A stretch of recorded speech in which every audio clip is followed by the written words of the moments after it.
Hello, Pete here with PDR Mobile. This video tutorial is going to walk through our contacts and update that we did in the 1.5 version. What we've done is added a contact type, which allows for more organization with your accounts and billing and emailing and things of that nature. So I'm going to go ahead and open up contacts. I'm going to show you that feature by selecting the plus in the upper right. I'm going to go ahead and just put in test, and you can certainly fill in all the information here for that particular contact.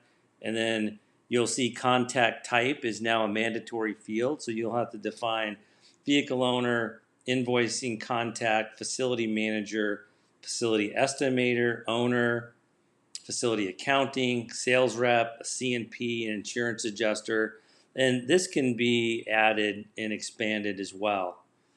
So for now, I'm just going to make test an invoicing contact. And what that means is when you attach this to an estimate or a project site, that every invoice you create will use this contact for the billing.